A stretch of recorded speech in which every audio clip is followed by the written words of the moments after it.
Hello friends, मैं सुधीर स्वागत करता हूं आप सभी का आपके अपने चैनल स्कोर मैक्स पे। और आज हम डिस्कस करने वाले हैं IBO 6 की unit 13 political risk and tax aspects. तो सबसे पहले हम बात करेंगे पॉलिटिकल रिस्क होता क्या है। International political risk for business are first and foremost economic threats caused by the events like terrorism, war, sanctions and other disagreement between heads of the two और मोर स्टेट्स। स्टेट्स का मतलब यहाँ पर countries हैं। In other words, it is a risk of losing money due to unstable government, economies, or threatened nations have all combined to make the life difficult for the international investors. तो इसमें यही बताया गया है कि जब भी कोई दो कंट्रीज के बीच आपस में डिसएग्रीमेंट हो जाए, वॉर हो जाए, सैंक्शन हो जाए, दो कंट्रीज के बीच में टेररिज्म का कोई इशू हो जाए, या उनकी जो इकोनॉमीज हैं वो बैलेंस ना हो, उनकी गवर्नमेंट है वो अनस्टेबल हो, तो ये सारे हमारे जो फैक्टर होते हैं कहीं ना कहीं हमारे इन्वेस्टर्स को प्रॉब्लम क्रिएट करते हैं उसकी इन्वेस्टमेंट में, उसकी अर्निंग के अंदर। तो यही आपके पॉइंट इसमें आप देख सकते हैं। Terrorism, war, sanction and other disagreement between two और मोर स्टेट्स, मतलब टू और मोर कंट्रीज के बीच में डिसएग्रीमेंट हो जाए, सैंक्शन हो जाए, वॉर हो जाए, या ऐसा कोई इवेंट हो जाए जो कि वो ना चाहते हों, जैसा कि, या फिर उन दोनों गवर्नमेंट, किसी कंट्री गवर्नमेंट अनस्टेबल हो जाए, क्योंकि जब गवर्नमेंट स्टेबल नहीं है तो वहाँ पर पॉलिटिकल रिस्क अपने आप होते रहेंगे, क्योंकि कंटिन्यू हर पॉलिटिकल पार्टीज चेंज होती रहेंगी और हर पॉलिटिकल पार्टीज के अपने एजेंडा, अपने व्यूज अलग अलग होते हैं। Political risk is defined as the possibility of unwanted consequences of political activity and events। तो हम political risk को डिफाइन कर सकते हैं कि तरह से पॉसिबिलिटी होती है unwanted consequences की of political activity and events। There are three major categories of political risk। तीन कैटेगरी में political risk को डिवाइड किया गया है। पहला है आपका फोर्स डिसइन्वेस्टमेंट, दूसरा अनवेलकम रेगुलेशंस, तीसरा है इंटरफेरेंस विद ऑपरेशंस। और फोर्स डिसइन्वेस्टमेंट मतलब कुछ ऐसे रूल्स रेगुलेशंस होते हैं हर कंट्री के जो कि आपको एक तरह से फोर्स करते हैं कि आप उस कंट्री के अंदर एंटर ना करें, उसमें अपना इन्वेस्टमेंट ना करें। हो सकता है उनकी FDI पॉलिसीज ऐसी हों, उस कंट्री में जो आप NR कैसे जो भी आप स्टॉक इशू करते हैं, इक्विटी शेयर्स इशू करते हैं, या फिर वहाँ पर जो आपका कंट्रोल हो आपकी कंपनी के ऊपर, उन सभी चीज़ों के ऊपर रेगुलेशंस हो, बहुत ज़्यादा स्ट्रिक्ट रूल्स हो, तो कहीं ना कहीं ये सारी चीज़ें हमें कह सकते हैं फोर्स करती है कि डिसइन्वेस्टमेंट के लिए हम उस कंट्री के अंदर इन्वेस्टमेंट ना करें। दूसरा पॉलिटिकल रिस्क होता है अनवेलकम रेगुलेशन। अनवेलकम रेगुलेशन मतलब ऐसे रूल्स रेगुलेशंस प्रोसीजर्स जो कि हमारी कंपनी के लिए, हमारी कंट्री के लिए, हमारी कंपनी के लिए सूटेबल ना हो, फेवरेबल ना हो। अब हम किसी दूसरी कंट्री में जा रहे हैं अपनी सब्सिडी को ओपन करने के लिए, और लेकिन वहाँ के रूल्स रेगुलेशंस ऐसे नहीं है, ऐसा इन्वायरमेंट वहाँ पर नहीं है जिस इन्वायरमेंट में हमारी ऑर्गेनाइजेशन, हमारी फर्म ग्रो कर सके, तो वो हो जाएगा हमारे लिए अनवेलकम रेगुलेशन। मतलब वहाँ के रूल्स रेगुलेशंस हमारी फर्म्स के लिए सूटेबल नहीं है, हमारे फेवरेबल में नहीं है। थर्ड था आपका इंटरफेरेंस विद ऑपरेशंस। अब हम किसी दूसरी कंट्री में जाके अपनी सब्सिडीज को ओपन करते हैं, तो अगर वहाँ की कंट्री, वहाँ के जो डेलीगेट्स होते हैं वो हमारे ऑपरेशंस में, बिजनेस ऑपरेशंस में, like our manufacturing, marketing, production, इन सभी चीज़ों में, या कोई भी हमारा बिजनेस डिसीजन होता है होस्ट कंट्री के अंदर, तो उसके अंदर वो बहुत ज़्यादा इंटरफेयर करें, तो वो हमारे लिए कह सकते हैं पॉलिटिकल रिस्क का काम करता है। Another classification of political risk is given by Root. Root के थ्रू पॉलिटिकल रिस्क को और भी क्लासीफाई किया गया है 4 ग्रुप में। सबसे पहले उन्होंने बात करी है जनरल स्टेबिलिटी। जनरल स्टेबिलिटी का मतलब जहाँ पर कोई भी जो वहाँ पर पॉलिटिकल पार्टीज है वो स्टेबल ना हो, जैसे कि आपका कह सकते हैं ईरान है, युगांडा है, अफगानिस्तान है, फिजी है।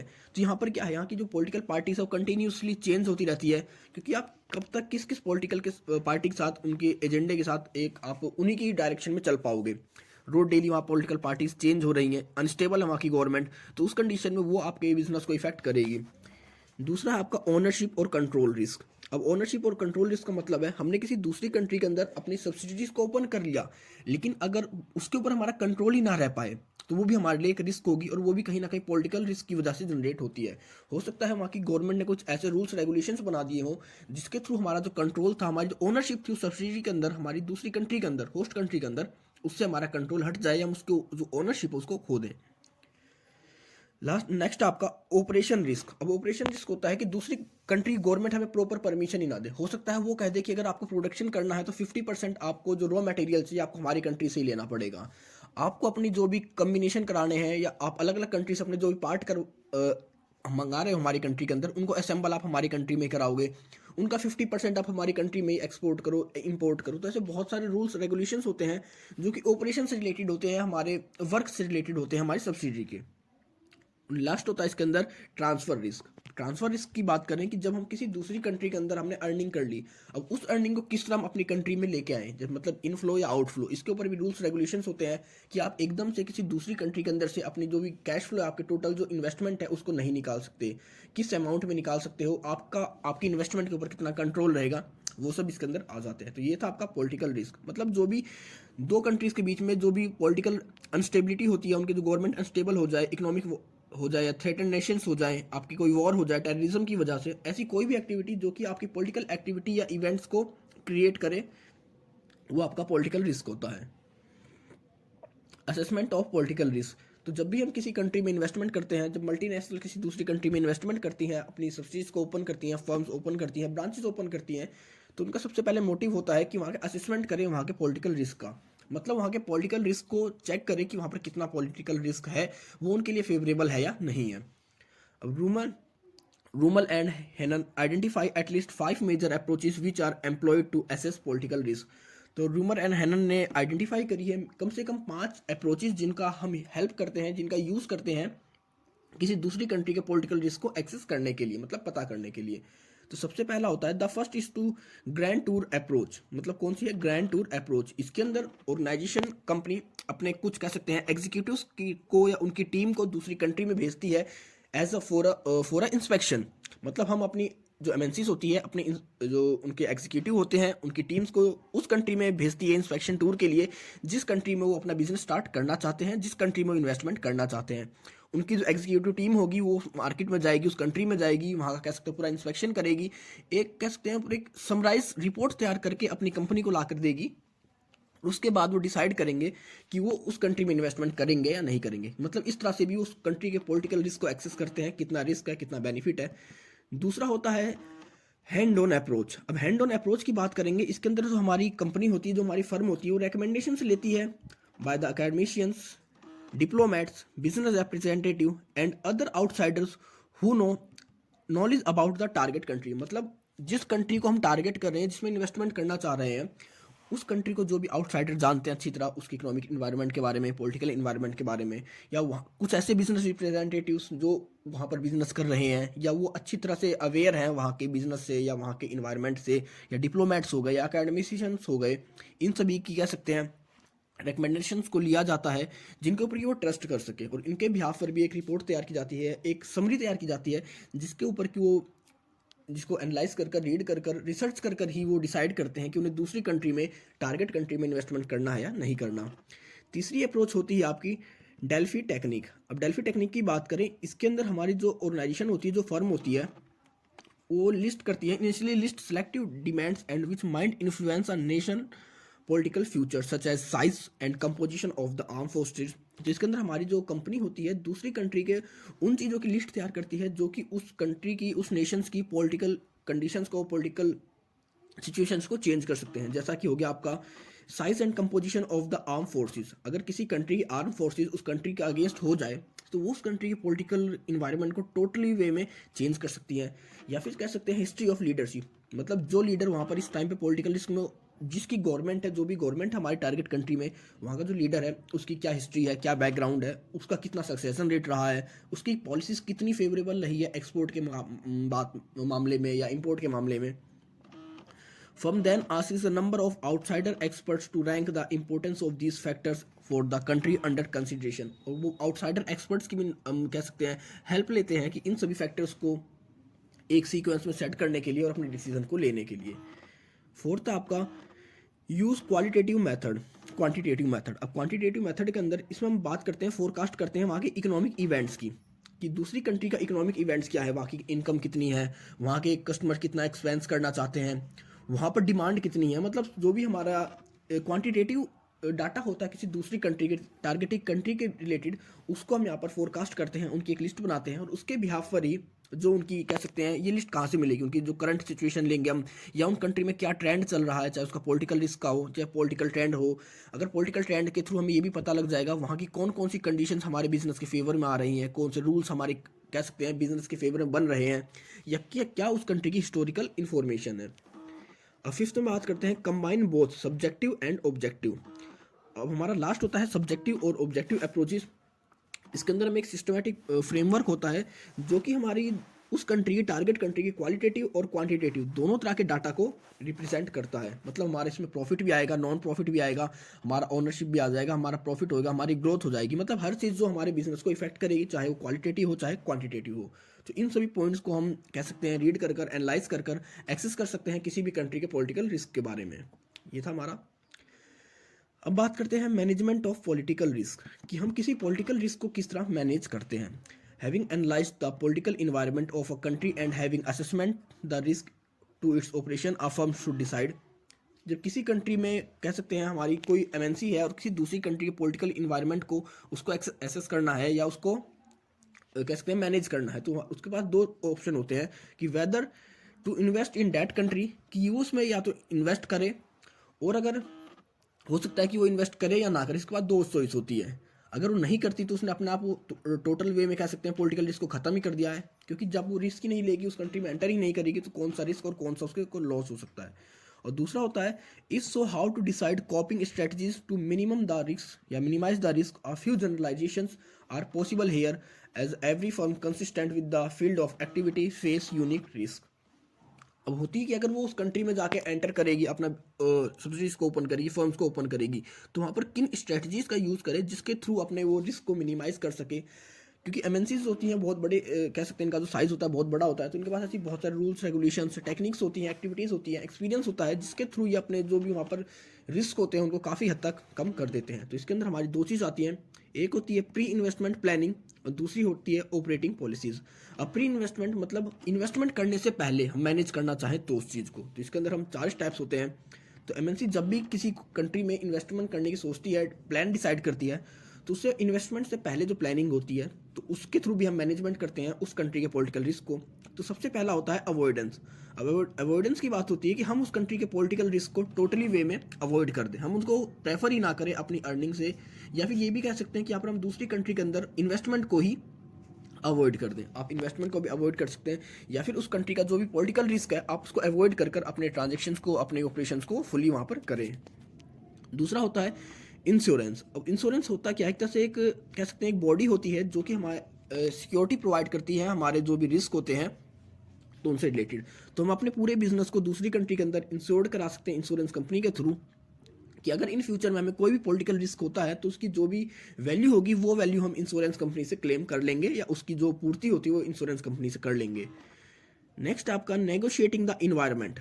नेगोशिएटिंग द इन्वायरमेंट होता है कि जब भी हम किसी दूसरी कंट्री के अंदर जाते हैं इन्वेस्टमेंट करने के लिए, ट्रेड करने के लिए, तो हमारा मेन मोटिव होता है कि वहाँ पर प्रॉफिट अर्निंग करना और उस कंट्री की गवर्नमेंट से अच्छे रिलेशन स्टैब्लिश करना। तो वहाँ पर हम इन्वेस्टमेंट से पहले ही उस कंट्री की गवर्नमेंट से एक कंसेशन एग्रीमेंट बना लेते हैं उस कंट्री की गवर्नमेंट के साथ, कि अगर हम उस कंट्री में आकर ट्रेड करते हैं, इन्वेस्टमेंट करते हैं, तो क्या रूल्स हमारे पास अप्लाई होंगे, क्या हमारे पास पावर्स होंगी, क्या अथॉरिटीज़ होगी, इन सभी चीज़ों के बारे में। कंसेशन एग्रीमेंट एक तरह से कुछ कह सकते हैं फ्रीडम से रिलेटेड होता है ये, कि हमारे पास कौन कौन सी पावर्स होगी, कौन कौन सी फ्रीडम होगी उस कंट्री के अंदर अगर हम ट्रेड करते हैं, उस कंट्री के अंदर इन्वेस्टमेंट करते हैं। तो लास्ट आपका स्ट्रक्चरिंग द इन्वेस्टमेंट। अब स्ट्रक्चरिंग द इन्वेस्टमेंट होता है कि अगर हम दूसरी कंट्री में हमने देखा कि हमारा जो इन्वेस्टमेंट है वो कम है और रिस्क ज़्यादा है, तो रिस्क तभी कम कर सकते हैं हम कि जब हम वहाँ पर अपने इन्वेस्टमेंट को बढ़ाएं। इन्वेस्टमेंट कैसे बढ़ाएं, ये नहीं कि हम टोटल अपनी इनकम वहाँ पर लगाएंगे, हम कोशिश करेंगे उसी कंट्री के लोकल एफिलिएट्स को वहाँ पर जोड़ने की कोशिश, क्योंकि लोकल एफिलिएट्स जो होते हैं वो अपनी कंट्री को हमसे बेटर वे में समझते होंगे, वहाँ की पॉलिसीज़ को बेटर वे में समझते होंगे, और कहीं ना कहीं उस कंट्री की गवर्नमेंट भी उनके लोकल एफिलिएट्स को बेटर वे में ट्रीट करेंगी कंपेरिजन टू जो भी उनके हम दूसरी कंट्री में जाके उस कंट्री के अंदर इन्वेस्ट कर रहे हैं। तो इसमें होता है कि हम किस तरह अपनी इन्वेस्टमेंट को बढ़ाएं, अपने कैपिटल को बढ़ाएं, लोकल एफिलिएट्स को ऐड करें अपने बिजनेस के साथ, जिसके थ्रू कि हम वहाँ की लोकल कंडीशंस का, लोकल नॉलेज का भी बेनिफिट उठा सकें। इसके बाद होता है आपका ऑपरेटिंग पॉलिसीज। अब ऑपरेटिंग पॉलिसीज के अंदर बात करेंगे political risk and tax expects. In the realm of the operating policies, multinational enterprises has less degree of freedom than से available at the pre investment stage. अब जो आपकी प्री इन्वेस्टमेंट स्टेज होती है उस टाइम जितनी हमारे पास फ्रीडम होती है, और जब हम ऑपरेशनिंग कह सकते हैं ऑपरेशनल मोड में आते हैं एमएनसीज के, या जब हम काम करना शुरू करते हैं, तो उस टाइम पे हमारे पास इतनी फ्रीडम नहीं होती जितनी कि हमारे पास प्री इन्वेस्टमेंट स्टेज पर होती है। क्योंकि प्री इन्वेस्टमेंट स्टेज पर ना तो हमने अभी तक इन्वेस्टमेंट किया है, अभी हमारे पास पूरी फ्रीडम होती है, हमारे सारे रूल्स रेगुलेशंस, हम क्या डिसीजन लेना चाहते हैं उन सभी से रिलेटेड। लेकिन जब आपने एक बार इन्वेस्टमेंट कर दी किसी दूसरी कंट्री के अंदर, तो कहीं ना कहीं अब आपने इन्वेस्टमेंट कर दी है तो आपको मेन मोटिव वहाँ पर सिर्फ प्रॉफिट अर्निंग है, वहाँ पर आपका ये नहीं कि वहाँ पर डिसइन्वेस्टमेंट कर सकते हैं, इंश्योरेंस करा सकते हैं, क्योंकि आप वो सब काम आप पहले कर चुके हैं। इसके अंदर जो आपके प्लान्स आते हैं ऑपरेटिंग पॉलिसीज़ के अंदर, होता है प्लान्ड डिसइन्वेस्टमेंट, कि अब हमने अगर किसी दूसरी कंट्री में इन्वेस्टमेंट कर रखा है और वो हमें प्रॉफिट नहीं दे रही, तो हम सोच सकते हैं कि वहाँ पर डिसइन्वेस्टमेंट मतलब अब आगे से इन्वेस्टमेंट ना करें, और अगर इन्वेस्टमेंट कर रखा है तो उस इन्वेस्टमेंट को किस तरह धीरे धीरे कर प्रॉफिट में कन्वर्ट करें। दूसरा है शॉर्ट टर्म प्रॉफिट मैक्सिमाइजेशन। अब शॉर्ट टर्म प्रॉफिट मैक्सिमाइजेशन होता है कि हम अब हो सकता है एकदम से ज़्यादा प्रॉफिट ना कमा पा रहे हो, तो वहाँ पर हमारा जो टारगेट होगा कि हम धीरे धीरे प्रॉफिट को कंप्लीट करें, मैक्सिमाइज करें शॉर्ट टर्म के अंदर, क्योंकि कोई भी ऑर्गेनाइजेशन एकदम से हाई प्रॉफिट नहीं अर्न करता, वो टाइम के साथ, कंडीशंस के साथ, डिमांड के साथ अपने प्रॉफिट को मैक्सिमाइज करता है। नेक्स्ट है changing the benefit cost ratio of exploration. अब आपका जो बेनिफिट कॉस्ट रेशो होता है एक्सप्लोरेशन का, उस चीज़ को आप इंप्रूव करें। एक्सप्लोरेशन मतलब होता है कि जिस तरह जब हम किसी दूसरी कंट्री में जाते हैं उसके बाद हमारा जो कंट्रोल होता है कंपनी के ऊपर वो छूट जाए, तो वहाँ पर जो हमारा बेनिफिट रेशो होता है उस चीज़ को हम धीरे धीरे इंक्रीज़ करते हैं, क्योंकि जब हमारा बेनिफिट रेशो इंक्रीज़ होगा तभी हमारा प्रॉफिट बढ़ेगा। नेक्स्ट आपका developing total stakeholders. Stakeholders मतलब हमारी जो शेयर्स की वैल्यू है वो हम बढ़ाने की कोशिश करेंगे, क्योंकि हमें उस कंट्री में अपने उसकी कैपिटल को बढ़ानी है, और जब कैपिटल तभी बढ़ेगी जब आपके स्टेक होल्डर्स बढ़ेंगे। और लास्ट आपका अडेप्टेशन। तो अडेप्टेशन होता है कि उस कंट्री के रूल्स रेगुलेशंस इन्वायरमेंट के साथ अपने आप को चेंज कर लेना। तो ये थी आपकी operating policies. Post exploration policies. Post exploration policies होती हैं कि जब हम किसी दूसरी कंट्री के अंदर जाकर इन्वेस्टमेंट करते हैं, और कई बार ऐसी कंडीशन होती है कि हमारा जो कंट्रोल होता है, हमारा जो ओनरशिप होती है हमारी सब्सिडी के ऊपर से हट जाती है, हमारा कंट्रोल नहीं रह जाता। तो उस कंडीशन में उस कंट्रोल को कह सकते हैं कंट्रोल को आउट ऑफ कंट्रोल होने से पहले, या वो ऑर्गेनाइजेशन वो सब्सिडी हमारे कंट्रोल से बाहर हो जाए, उससे पहले हम कौन कौन सी पॉलिसीज़ का यूज़ करते हैं कि जिसके थ्रू हमारा जो ओनरशिप है हमारे बिजनेस के ऊपर वो बनी रहे। तो सबसे पहला फ्रेस होता है, सबसे पहला जब जो कह सकते हैं यूज़ करते हैं, जो हमारे पास स्टेज होती है रेशनल नेगोशिएशन। इसके अंदर हम होस्ट कंट्री की गवर्नमेंट के साथ बैठकर बातचीत करते हैं, कॉन्फ्रेंस करते हैं कि किस तरह हमें हमारी जो ऑर्गेनाइजेशन है, हमें हमारी सब्सिडी फिर से कंट्रोल मिल सकती है, उसका ओनरशिप फिर से हमारे पास आ सकता है। कई बार क्या होता है कि किसी दूसरी कंट्री की गवर्नमेंट ये सिर्फ एक नेगोशिएशन के लिए आपकी ऑर्गेनाइजेशन का एक्सप्लोरेशन करती है, मतलब आपकी ऑर्गेनाइजेशन को सिर्फ बारगेनिंग के लिए जब्त किया जाता है, और कुछ टाइम बाद जब वो बारगेनिंग हो जाती है तो उसके बाद उसका जो कंट्रोल होता है, ओनरशिप होती है, वो आपको फिर से वापस दे दी जाती है with a mutual acceptance solution. तो ये होता है आपका रेशनल नेगोशिएशन। इसके अंदर सिर्फ हम दोनों उस होस्ट कंट्री की गवर्नमेंट के साथ बैठकर बात करते हैं, कॉन्टैक्ट करते हैं, किस तरह हमें हमारी ऑर्गेनाइजेशन या जो हमारा जो ओनरशिप है, कंट्रोल हमारी कंपनी के ऊपर, वो फिर से वापस मिल सकता है। अगर ये हमारे लिए काम नहीं करती, मतलब अगर रेशनल नेगोशिएशन से हमें बेनिफिट नहीं होता, हमें हमारी कंपनी वापस नहीं मिलती जो ओनरशिप है, तो इसके बाद हम बात करेंगे अप्लाइंग पावर।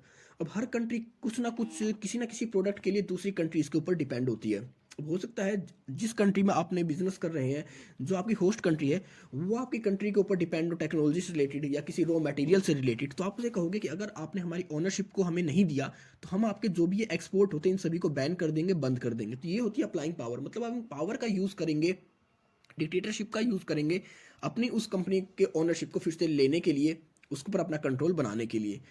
तो हो सकता है कई बार क्या होता है कि जब हम उनका एक्सपोर्ट रोक देते हैं या उनके ऊपर इस तरह की पावर्स का यूज़ करते हैं, तो होस्ट कंट्री कई बार होती है कि हमारी ओनरशिप को छोड़ देती है और हमारे बिजनेस की फेवरेबल डिसीजन दे देती है।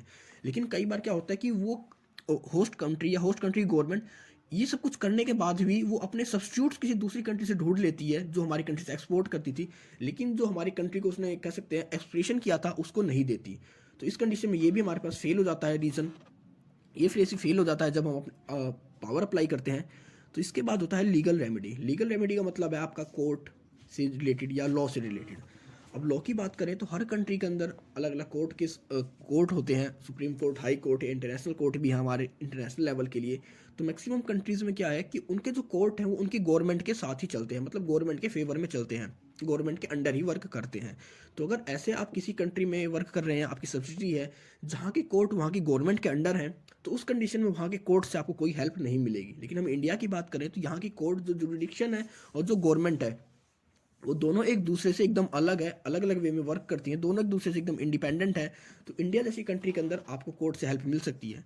लेकिन अगर आपको फिर भी किसी कंट्री के कोर्ट से हेल्प नहीं मिलती तो आप आईसीजे जा सकते हैं, इंटरनेशनल कोर्ट ऑफ जस्टिस, या जो इंटरनेशनल कोर्ट्स होते हैं वहाँ पर अपील कर सकते हैं इस तरह के आपके जो भी आपके साथ एक्सप्रेशन होता है इन सभी से रिलेटेड। इसके लिए आपको कहाँ जाना होता है, इंटरनेशनल कोर्ट में जाना होएगा आपको, ICJ मतलब जो कि आपका नीदरलैंड है, वहाँ पर जाकर आप अपनी कह सकते हैं केस फाइल कर सकते हैं रिलेटेड टू इंटरनेशनल लॉ, क्योंकि वो कंट्री कहीं ना कहीं वायलेट कर रही है इंटरनेशनल लॉज को। और लास्ट होता है अगर इसके थ्रू भी हमें हमारा जो एक्सप्रेशन होता है या कह सकते हैं जो हमारी कंपनी को जब्त कर लिया गया है वो हमें नहीं मिलती, तो हमारे पास एक लास्ट जो फ्रेज होता है वो सिर्फ अब एक ही तरीका होता है कि अपने मैनेजमेंट को टोटल वे में सरेंडर कर दिया जाए, क्योंकि अब हम कुछ नहीं कर सकते, तो हमारे पास सिर्फ अब एक ही रास्ता बचा है कि हम अपने टोटल जो भी हमारी ओनरशिप है, मैनेजमेंट है, उन सभी को सरेंडर कर दिया जाए उस कंट्री के सामने, और जो भी वो हमें वहाँ से इंश्योरेंस के थ्रू वैल्यू मिले, पेमेंट मिले, उसको ले लिया जाए। तो ये होता है आपका पोस्ट एक्सपिरेशन पॉलिसी। मतलब कई बार हमारी कंट्री की जो फर्म्स होती है उसको होस्ट कंट्री की गवर्नमेंट जब्त कर लेती है या बैन कर देती है, या उस हमारे फर्म्स के ऊपर अपना ओनरशिप, अपना कंट्रोल इस्टेब्लिश करना चाहती है, तो उस कंडीशन में इन मेथड्स का यूज़ कर सकते हैं उसके कंट्रोल को वापस लेने के लिए। Multilateral investment guarantee agency MIGA, एक तरह से ये एक ऐसी एजेंसी है, ये कह सकते हैं हम इंश्योरेंस एजेंसी है जो कि इंटरनेशनल लेवल पे जो भी आपके पॉलिटिकल रिस्क होते हैं उन रिस्क को कवर करने का काम करती है। उनके रिलेटेड आपको जो भी रिस्क होता है उसको कवर करती है, आपके रिस्क को कम करती है, और जो भी अगर कोई रिस्क होता है तो उसके बदले में जो भी उसकी मार्केट वैल्यू होती है उसको आपको प्रोवाइड करती है। The multilateral investment guarantee agency MIGA is an international financial institution. तो आपने देखा कि एक तरह से इंटरनेशनल फाइनेंशियल इंस्टीट्यूशन है which offers political risk insurance. तो ये क्या ऑफर करता है? Political risk insurance and credit enhancement guarantees, मतलब आपको क्रेडिट भी अवेलेबल कराता है एक्सपोर्ट इंपोर्ट के लिए, इंटरनेशनल बिजनेस के लिए, ट्रेड के लिए। These guarantees help investors project foreign direct investment against political and non commercial risk in developing countries. तो ये हमारा जो इन्वेस्टर्स को एक तरह से गारंटी प्रोवाइड करता है, प्रोटेक्ट करता है दूसरी कंट्री के पॉलिटिकल और नॉन कमर्शियल रिस्क रिलेटेड।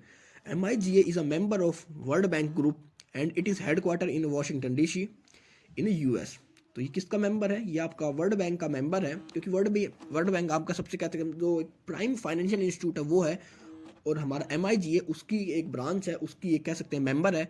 इसका हेडक्वार्टर वाशिंगटन DC में है, यूनाइटेड स्टेट्स के अंदर। MIGA को इस्टेब्लिश किया गया था 1988 के अंदर as an investment insurance facility to encourage confident investment in developing countries.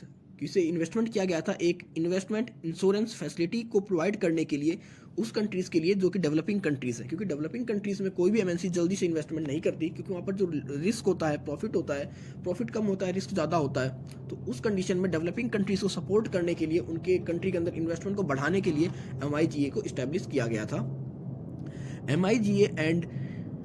MIGA is owned and governed by its member states but has its own executive leadership and staff which carry out its daily operations। MIGA खुद के कह सकते हैं, वैसे तो इसके जो member है अदर कंट्रीज़ के, जैसे आपके वर्ल्ड बैंक के मेंबर क्या हैं, अलग अलग कंट्रीज़ के मेंबर्स हैं, वो अपनी अपनी कंट्रीज़ को रिप्रेजेंट करते हैं, लेकिन MIGA खुद के भी कुछ एग्जीक्यूटिव्स हैं, कुछ लीडर स्टाफ्स हैं जो कि इसके डेली ऑपरेशंस को करते हैं।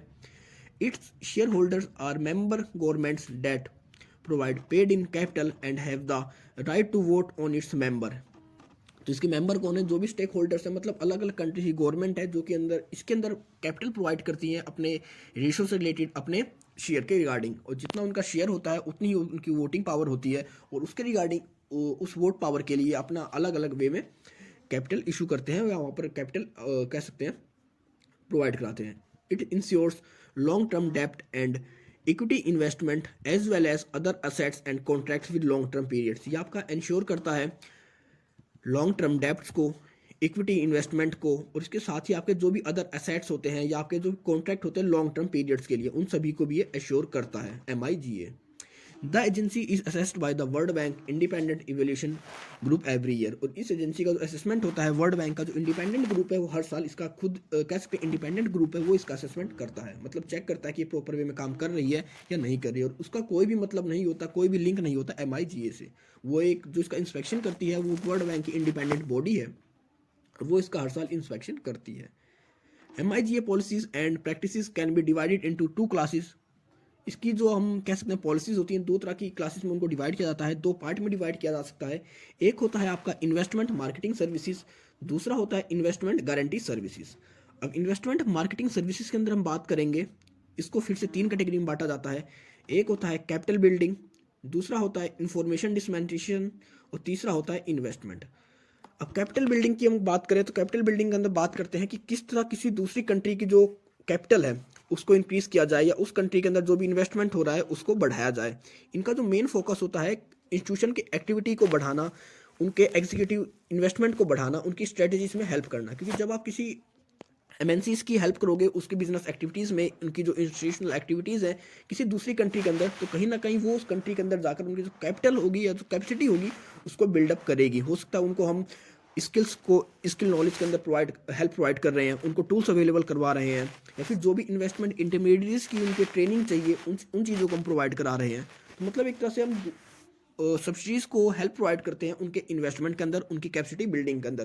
क्योंकि जब भी कोई कंट्री कि कोई फर्म दूसरी कंट्री में इन्वेस्टमेंट करती है तो इतनी सफिशिएंट नहीं होती कि उस कंट्री में हर चीज़ को खुद ही कंट्रोल कर सके। तो वहाँ से रिलेटेड उसको जो भी स्किल्स चाहिए, मैन पावर चाहिए, या कोई भी आपकी जो इन्वेस्टमेंट प्रोडक्शन स्ट्रेटजीज होती है या जो क्लाइंट्स होते हैं उन सभी को कनेक्ट करने का भी काम ये करती है। और जब वो दूसरी कंट्री में एफिशिएंट वे में अपना बिजनेस करने लगेगी तो उसकी जो कैपेसिटी होगी वो अपना बिल्ड हो जाएगी। नेक्स्ट है आपका इन्फॉर्मेशन डिसमेंटेशन। अब इन्फॉर्मेशन से रिलेटेड क्या होता है? इस इन्फॉर्मेशन का मतलब है कि जब भी कोई एमएनसी है किसी दूसरी कंट्री में जाकर अपने बिजनेस को इस्टेब्लिश करती है तो उसको नीड होती है दूसरी कंट्री के एंटरप्रेनर्स के सेक्टर जो एंटरप्राइज होते हैं उनके रिलेटेड डाटा के बारे में, वहाँ का जो टेक्निकल असिस्टेंस होता है उसको उसकी नीड होती है, वहाँ का जो कह सकते हैं जो सेक्टर्स होते हैं, जो एंटरप्रेनर्स होते हैं, उन सभी से रिलेटेड इन्फॉर्मेशन चाहिए होती है। क्योंकि जब भी हम किसी दूसरी कंट्री के अंदर इन्वेस्टमेंट करते हैं, बिजनेस करते हैं, तो हमें उस कंट्री के हर इन्फॉर्मेशन की नीड होती है कि उस कंट्री का कह सकते हैं इन्वेस्टमेंट फ्लो कैसा है, वहाँ पर कौन कौन सी फैसिलिटीज़ हमें मिल जाएंगी, वहाँ के एंटरप्रेनर्स कैसे हैं, वहाँ का कौन सा सेक्टर है, और उस कंट्री के अंदर जो टेक्निकल असिस्टेंस होता है वो भी प्रोवाइड करती है हमारी MIGA। अब लास्ट है आपका इन्वेस्टमेंट। अब इन्वेस्टमेंट की बात करें कि ये आपका काम क्या करता है, हमारे फॉरेन इन्वेस्टर्स होते हैं, प्रमोटर्स होते हैं, डिपार्टमेंटल जो ओनर्स होते हैं, उन सभी को एक प्लेस पर लाने का काम करती है। क्योंकि इन्वेस्टमेंट फैसिलिटेशन वही होएगा यहाँ पर कि वहाँ पर अलग अलग पर्सन्स को जो इन्वेस्ट करना चाहते हैं दूसरी कंट्रीज़ के अंदर, उन सभी को एक प्लेस पर लेकर आती है, उन सभी को मिलाती है। जैसे होस्ट कंट्री की गवर्नमेंट हो गई, क्योंकि एक होस्ट कंट्री गवर्नमेंट हो गई और एक आप अपनी कंट्री के ओनर हो गए, MNCs के ओनर हो गए, तो आपको उस कंट्री की गवर्नमेंट से कौन मिलवाने का काम करेगा, कि आपको वहाँ इन्वेस्टमेंट करने के लिए कौन मोटिवेट करेगा, वो काम होता है MIGA का। तो MIGA 3 तरह से काम करती है मार्केटिंग सर्विसेज के अंदर।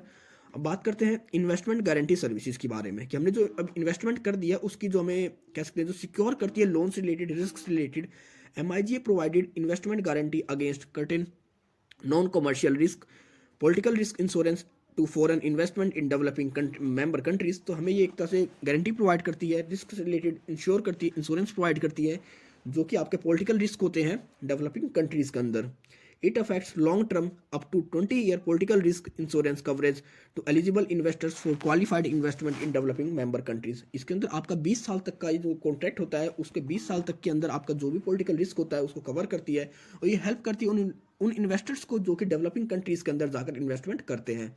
It insures investment in a wide range of industries type of foreign investment include equity, shareholders loan, guarantee, technical assistance and managing contract for franchising and licensing agreement can be guaranteed by MIGA। तो आपने देखा कि MIGA जो है बहुत long term में broad way में काम करती है। जैसे आपका लाइसेंसिंग एग्रीमेंट हो गया, फ्रेंचाइजी हो गया आपका, या फिर आपके कॉन्ट्रैक्ट की बात करें हम, आपके शेयर होल्डर्स हैं, इक्विटी शेयर होल्डर्स हैं, या आपके लॉन्ग गारंटी, टेक्निकल असिस्टेंस हैं, या मैनेजिंग कॉन्ट्रैक्ट है, इन सभी के रिगार्डिंग आपको असिस्टेंस प्रोवाइड करती है। इन सभी में जो रिस्क होता है, पॉलिटिकल रिस्क होता है, उसके रिलेटेड आपको इंश्योरेंस प्रोवाइड करती है। It has provided investment facilitation of mining sector. और ये आपको जो माइनिंग सेक्टर होता है उसके अंदर भी आपको अगर आप इन्वेस्टमेंट करना चाहते हैं तो उसके अंदर आपको भी फैसिलिटेशन प्रोवाइड करती है। मतलब जो इन्वेस्टमेंट होता है उसके लिए आपको फाइनेंशियल असिस्टेंस प्रोवाइड करती है। तो ये थी आपकी MIGA, multinational investment guarantee agency. WTO की ब्रांच है ये, वर्ल्ड बैंक की ब्रांच है ये, वर्ल्ड बैंक ग्रुप की ब्रांच है एक तरह से, उनकी एक मेंबर है।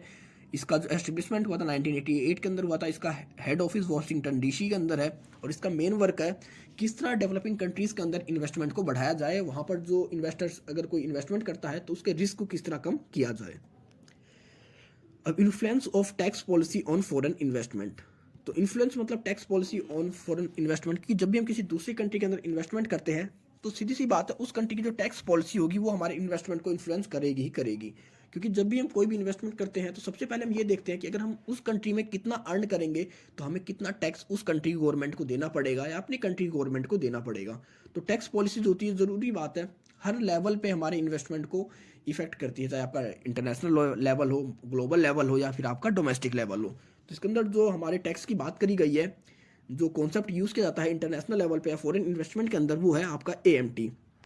AMT का मतलब होता है अल्टरनेट मिनिमम टैक्स। अब कई बार क्या होता है, हमारी जो MNCs हैं उनके पास कह सकते हैं बहुत सारे रूल्स रेगुलेशंस होते हैं, एक्सपेंसेस होते हैं। वो क्या करते हैं कि अपने टोटल प्रॉफिट के अंदर इतने सारे सेक्शंस का यूज़ कर लेते हैं डिडक्शन के अंदर कि वो अपनी टोटल अर्निंग को दिखाते ही नहीं है। तो जब अगर कोई भी MNCs है वो अपनी टोटल अर्निंग को नहीं दिखाएगी तो वहाँ पर टैक्स भी पे नहीं करेगी। और अगर हम किसी कंट्री की बात करें कि वो कंट्री चलती कैसे है, तो कंट्री कोई भी कंट्री वो सिर्फ उस कंट्री के टैक्स से चलती है। लेकिन MNCs क्या करती थी कि वो अपने टैक्स को डिडक्शंस का इतनी हेल्प लेकर कि अपनी सारी की सारी जो टैक्स हुआ करता उसको खत्म कर दिया करती डिडक्शंस के थ्रू या कोई भी अलग स्लॉट स्लैब्स का यूज़ करके। तो एक रूल आया कि अल्टरनेट मिनिमम टैक्स कि अब इस रूल्स के बाद हर जितनी भी MNCs हैं, हर फर्म्स हैं एक्सेप्ट कंपनी, उन सभी को मिनिमम टैक्स देना ही देना पड़ेगा, चाहे आप प्रॉफिट करो चाहे आप लॉस हो आपको। क्योंकि इससे पहले क्या था, हर MNC कोशिश करा करती, फर्म यूज कोशिश क्या करती कि वो कितने डिडक्शन लेकर अपने प्रॉफिट को कम कर अपने जो अपना प्रॉफिट को कम से कम दिखाकर अपना जो उनका रियल इनकम थी उसको इंक्रीज कर लेते थे।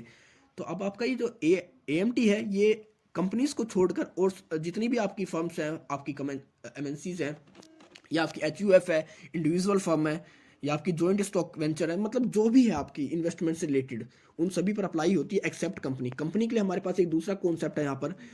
इसके अंदर जो आपका जो कह सकते हैं जो टैक्स रेट होता है वो 18.5 फिक्स है। मतलब अगर हम नॉर्मल टैक्स की बात करें तो होता है 5 लाख तक आपका अलग स्लॉट होता है, फिर आपका 10 लाख का अलग स्लॉट होता है, फिर अगर आप 10 लाख से ऊपर जाते हैं तो आपका अलग स्लॉट आ जाता है इनकम टैक्स का। लेकिन जब हम बात करते हैं AMT के अंदर तो इसके अंदर एक फ्लैट रेट होता है 18.5। मतलब आपकी इनकम कितनी भी हो आपको 18.5 की रेट से ही आपको वहाँ पर टैक्स पे करना है।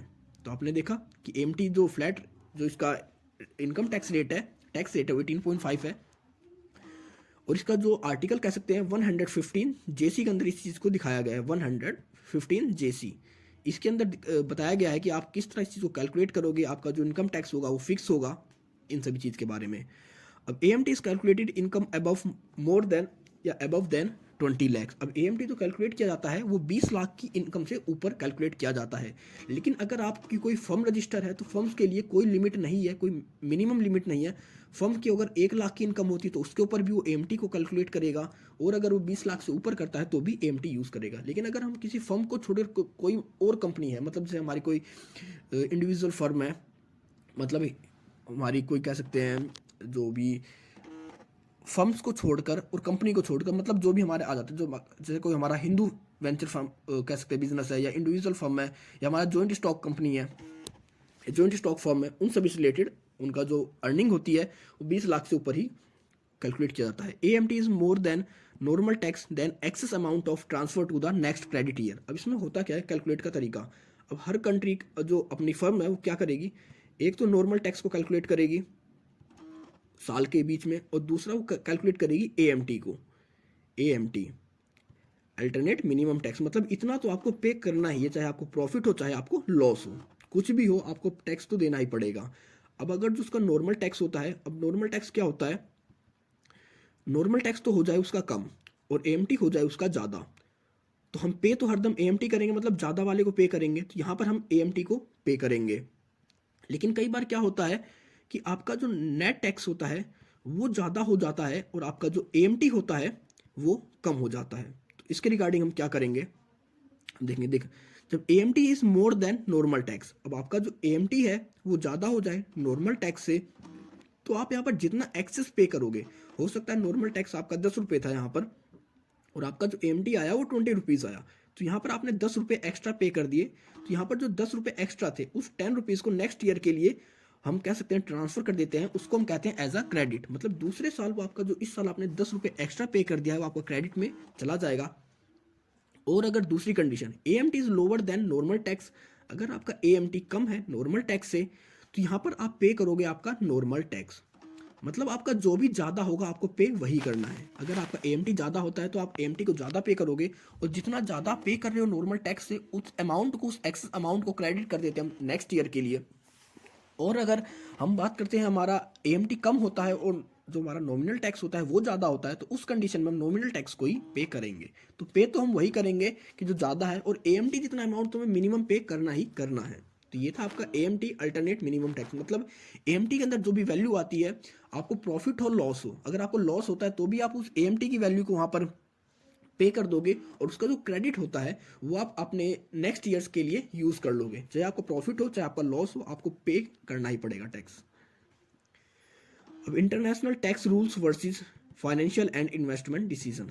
तो अब हम बात करते हैं इंटरनेशनल टैक्स रूल्स। अब जब भी हम किसी दूसरी कंट्री के अंदर जाकर इन्वेस्टमेंट करते हैं, तो आप देखिए, आप दूसरी कंट्री के अंदर गए, आपने वहाँ पर इन्वेस्टमेंट किया, आपने वहाँ पर प्रॉफिट अर्न किया, तो उस प्रॉफिट का क्या करोगे, आप उस कंट्री गवर्नमेंट को भी टैक्स पे करोगे। तो अब आपने उस कंट्री गवर्नमेंट को टैक्स पे करा। अब उसके बाद जब आपकी जो अर्निंग थी, आप उस अर्निंग को लेकर अपनी कंट्री में आए, और उस अर्निंग के बाद भी आपको क्या हुआ कि हमारी जो आपकी जो कह सकते हैं होम कंट्री थी, वहाँ की गवर्नमेंट ने भी आपसे कह दिया कि अब हमें भी इसके ऊपर टैक्स चाहिए। तो उस कंडीशन में क्या होगा कि आप दूसरी कंट्री में भी टैक्स पे करके आए और आप हमारी कंट्री में भी टैक्स पे कर रहे हैं। तो उस कंडीशन में जो हमारा ये डिसीजन होता है इंटरनेशनल टैक्स रूल्स का, इफेक्ट करता है हमारे फाइनेंशियल और इन्वेस्टमेंट डिसीजन को। क्योंकि हम क्यों किसी दूसरी कंट्री में भी टैक्स पे करेंगे, अगर हमें दोनों कंट्री में टैक्स पे करना है तो हम इन्वेस्टमेंट ही क्यों करेंगे। तो अगर इंडिया की बात करें, तो इंडिया के अंदर क्या है कि जो भी हमारी इंडिया है, मतलब गवर्नमेंट है, वो मोटिवेट करती है एक्सपोर्ट को। क्योंकि इस टाइम पे जो इंडिया एक डेवलपिंग कंट्री है, और ये मोटिवेट करती है एक्सपोर्टर्स को। मोटिवेट किस तरह करेगी कि उनको टैक्स फ्री इनकम देती है। मतलब अगर कोई एक्सपोर्टर दूसरी कंट्री के अंदर इन्वेस्टमेंट करके कोई भी अर्निंग करता है, तो उसको जो ऊपर टैक्स रेट होता है वो फ्री होता है, स्लैब, उसको कोई इनकम टैक्स पे नहीं करना होता हमारी गवर्नमेंट को। और अगर साथ ही साथ हमारी गवर्नमेंट उसे और भी जो भी टैक्स के अंदर रिबेट्स देती है, फाइनेंशियल असिस्टेंस प्रोवाइड करती है इंटरनेशनल इन्वेस्टमेंट से रिलेटेड। क्योंकि जब भी वो दूसरी कंट्री में इन्वेस्टमेंट करेंगे, तो कहीं ना कहीं वो एक सोर्स बन जाएगा हमारी कंट्री के लिए फॉरेन एक्सचेंज का, दूसरी कंट्रीज़ की करेंसीज का। तो मैक्सिमम जितनी भी कंट्रीज़ हैं, और हमारी कंट्री की हम बात करते हैं इंटरनेशनल टैक्स रूल जो इंडिया का, तो उसके अंदर यही है कि हमारी कंट्री से अगर कोई इन्वेस्टर्स दूसरी कंट्री में इन्वेस्ट करता है, तो उसकी जो भी अर्निंग होगी वो सिर्फ दूसरी कंट्री की गवर्नमेंट को पे कर देते हैं हम। हमारी कंट्री के अंदर वो भी जितना भी हमारी इनकम होती है वो टैक्स फ्री होती है। और कई बार ये जो हमारा इंटरनेशनल टैक्स होता है, ये दोनों कंट्री की गवर्नमेंट आपस में म्यूचुअल कह सकते हैं एग्रीमेंट के थ्रू भी डिसाइड कर लेती हैं। क्योंकि इन्वेस्टर हमारी कंट्री का है, लेकिन इन्वेस्ट दूसरी कंट्री की पॉलिटिकल बाउंड्रीज के अंदर कर रहा है, तो दोनों गवर्नमेंट कह सकते हैं अपनी अपनी एक तरह से पॉलिटिकल बाउंड्रीज को इस्टेब्लिश कर लेती हैं। दोनों नेगोशिएशंस करती हैं, उनका जो एग्रीमेंट होता है कि वो हमारा जो इन्वेस्टर है कितना टैक्स किस कंट्री के अंदर पे करेगा। मतलब उसको अब टैक्स सिंगल एक ही पे करना पड़ता है। ये नहीं है कि वो अलग अलग कंट्रीज में जाकर अलग अलग टैक्स पे करे, क्योंकि वो ड्यूल टैक्स अगर वो पे करेगा तो कहीं ना कहीं उसका ड्यूल टैक्स उसकी इनकम को कम कर देगा। तो ये होता है कि किस तरह हमारा जो इंटरनेशनल टैक्स रूल्स होते हैं हमारे फाइनेंशियल और इन्वेस्टमेंट डिसीजन को इफेक्ट करते हैं। क्योंकि अगर किसी कंट्री का जो टैक्स रूल है वो ड्यूल सिस्टम है, तो उस कंट्री में कोई भी इन्वेस्टर वहाँ पर कह सकते हैं इन्वेस्टमेंट नहीं करेगा। लेकिन अगर अभी कोई कंट्री जैसे इंडिया है, ये हमारे इन्वेस्टर्स को सपोर्ट करती है, एक्सपोर्टर्स को सपोर्ट करती है कि आप एक्सपोर्ट करिए, आप अर्निंग करिए, दूसरी कंट्री में इन्वेस्टमेंट करिए, और उससे जो भी प्रॉफिट होती है आपको, हम उसके अंदर कोई भी टैक्स नहीं लेंगे। तो ये कहीं ना कहीं एनकरेज करती है हमारे इन्वेस्टर्स को। A possible issue in the taxation of business investment abroad. अब कौन कौन से इश्यूज आते हैं टैक्सेशन के अंदर बिजनेस इन्वेस्टमेंट के अंदर अब्रोड में, मतलब जो दूसरी कंट्री के अंदर जो टैक्सेशन होता है उसके अंदर कौन कौन से इश्यूज आते हैं। At the present till issue of business investment abroad by Indian business have not attract much consideration because setting up exports and priority in views of urgent needs of increasing the rate of economic growth। अब India के अंदर हम बात करते हैं कि हमारे जो इंडियन एक्सपोर्टर्स हैं उनके पास अभी इतने हम स्ट्रॉन्ग नहीं है, या हमारी जो डिमांड है इंटरनेशनल लेवल पे इतनी ज़्यादा नहीं है, हमारा जो एक्सपोर्ट लेवल है वो भी इतना नहीं है। तो हमारी गवर्नमेंट सभी को कह सकते हैं मोटिवेट करती है, क्योंकि जब हमारे एक्सपोर्टर्स की अर्निंग बढ़ेगी, दूसरी कंट्रीज़ की हमें कह सकते हैं फॉरेन एक्सचेंज मिलेंगे, हमारे जो रिजर्व होते हैं वो इंक्रीज़ होंगे, तो कहीं ना कहीं वो सब चीज़ें हमारी कंट्री की जो इकोनॉमिक ग्रोथ होती है उसको भी इंक्रीज़ करेंगी। क्योंकि हर कंट्री अपनी इकोनॉमिक ग्रोथ को डेवलप करना चाहती है। Thus income earn by exporters are given liberal treatments, income earned by Indian business abroad are treated quite sympathetically। और अगर हमारे कोई भी बिजनेस इंडियन बिजनेसमैन हैं जो अब्रोड में कोई अर्न करते हैं, प्रॉफिट करते हैं, अर्न करते हैं, तो उसकी जो अर्निंग होती है उसको सिंपैथी के साथ ट्रीट किया जाता है। However if in the course of next 5 or 10 years और even 20 years India become a major industrial nation, और 10 या कह सकते हैं 5, 10 या 20 साल के अंदर जो इंडिया है एक बहुत बड़ा इंडस्ट्रियल नेशन बन जाएगा। क्योंकि अब देख रहे हैं हर सेक्टर के अंदर इंडिया का नाम आ रहा है, चाहे हम किसी दूसरी लिस्ट में है, दूसरे रैंक में है, तीसरे रैंक पे हैं। धीरे धीरे हमारा जो इंडस्ट्रियलाइजेशन हो रहा है वो भी इंक्रीज़ हो रहा है, हमारी कैपेसिटी बढ़ रही है, हमारी एमएनसीज की जो ब्रांचेस हैं वो भी बढ़ रही हैं, हमारी ग्रोथ बढ़ रही है, हमारी पावर बढ़ रही है। तो इन सभी के साथ कुछ टाइम के अंदर अंदर या कह सकते हैं आप 10-12 साल के अंदर हमारी जो कंट्री है वो ओवरऑल वर्ल्ड में एक मेजर इंडस्ट्रियल नेशन बन जाएगा। क्योंकि जब हम एक इंडस्ट्रियल नेशन बन जाएंगे तो दूसरी कंट्रीज का हमारा जो फॉरेन एक्सचेंज की अर्निंग होती है वो भी इंक्रीज हो जाएगी। लेकिन अभी 10 से 15 साल के अंदर हमारी कंट्री में ऐसा कोई टैक्स का रिबेट्स नहीं होने वाला, टैक्स रूल्स में अमेंडमेंट नहीं होगा जो कि हमारे उन इंटरनेशनल या हमारे कह सकते हो इंडियन बिजनेसमैन होते हैं उनके फेवर में ना हो। अभी सारे जो भी रूल्स हैं, रेगुलेशंस हैं, वो हमारे जो इंडियन बिजनेसमैन हैं उनको सिंपैथी प्रोवाइड करता है, उनका जो इनकम होती है उसमें सिंपैथी से रिलेटेड उनको ट्रीट करता है। क्योंकि जो सिंपैथी होती है, क्योंकि जब हमारे इंडियन बिजनेसमैन जो अब्रॉड में अपनी अर्निंग करेंगे, इन्वेस्टमेंट करेंगे और वो जो अर्निंग लेके आएंगे दूसरी कंट्री से, तो वो हमारी कंट्री की इकोनॉमिक कंडीशन को डेवलप करेगी। Investment decision are determined by the after tax rates of return that are available. However, complexity of taxes impinging on the international investment decision of many firms make application of the point far for trivia. The host country governments have the first opportunity to tax the income tax earned with their borders. Typically, this income is subjected to the same corporate income tax with the local firms pay. When the income from this investment is actually repatriated to the parent, an additional tax called the withholding tax may be levied by the host government. With these dividends are received by the parent firm, the government may tax them again, thus leads a double taxation. तो कई बार क्या होता है, हमारी जो country है दूसरी country के अंदर जो हमारी फर्म से जाके इन्वेस्टमेंट करती है, तो जो क्योंकि हम दूसरी कंट्री की पॉलिटिकल बाउंड्री के अंदर अपना बिजनेस कर रहे हैं तो हमें उस कंट्री की गवर्नमेंट को टैक्स पे करना पड़ता है। और कई बार वो उस टैक्स के अंदर कुछ ऐसा अमाउंट भी वो गवर्नमेंट पे उनसे ले लेती है, चार्ज कर लेती है, जो कि हमारी खुद की गवर्नमेंट को मिल जाता है, मतलब जो हमारी पेरेंट फर्म की गवर्नमेंट है उसको मिल जाता है। और कहीं ना कहीं कई बार ये भी होता है कि हमने दूसरी कंट्री के अंदर जाकर टैक्स पे करा और उसके बाद वहाँ से हमें जो प्रॉफिट अर्न हुआ टैक्स पे करने के बाद, फिर उस अर्निंग के ऊपर भी हमें अपनी गवर्नमेंट के अंदर भी, हम अपनी कंट्री के अंदर भी आकर उसके ऊपर टैक्स पे करना पड़ता है। तो कहीं ना कहीं एक बर्डन डाल देता है हमारे एक्सपोर्टर्स के ऊपर, हमारे जो भी बिजनेसमैन हैं उनके ऊपर, क्योंकि अब उन्हें दो बार टैक्स पे करना पड़ रहा है। The effective rate of taxation to which US investors should respond to making its foreign investment decision is therefore a complicated concept. In particular the tax rate depends on the firm's repartition decisions as well as location of investment decision. At each point in time, the firms earn an after-tax rate on each dollar it retained abroad, and it is on each dollar is repatriates.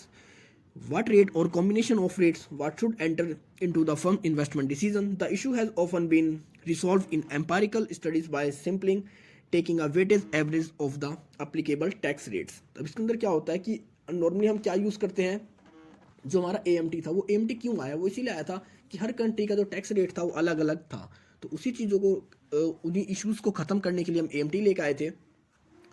और जब भी हम किसी दूसरी country के अंदर investment करते हैं तो कहीं ना कहीं हमारा जो वेटेज एवरेज मेथड हमने प्रीवियस यूनिट्स में पढ़ा था उसकी हेल्प ली जाती है कि अगर हम किसी दूसरी कंट्री के अंदर इन्वेस्टमेंट करते हैं तो हमारे वहाँ पर क्या टैक्स पे करना पड़ेगा, कितनी हमारी उसकी प्रॉफिट होगी और कितनी अर्निंग होगी और कितना हमें उसके थ्रू प्रॉफिट आएगा, कितनी हमारी उसकी जो कॉस्टिंग होती है किसी कैपिटल की, किसी इन्वेस्टमेंट की, कितनी पड़ेगी।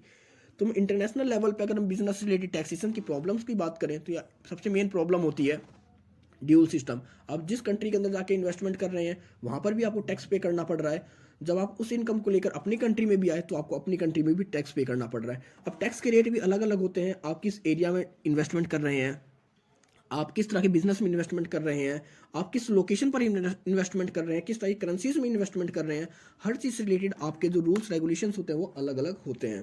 तो ये थे आपके possible issues in the taxation of business investment. तो ये चैप्टर आपका खत्म होता है। आई होप आपको सब कुछ समझ में आ गया होगा। अगर आपको कोई इशू है, कोई डाउट है तो आप कमेंट सेक्शन में कमेंट करके पूछ सकते हैं, नहीं तो आप मुझे मेरे इंस्टाग्राम अकाउंट पर भी फॉलो कर सकते हैं। तो मिलते हैं जल्दी एक नई वीडियो के साथ, तब तक के लिए take care, goodbye friends.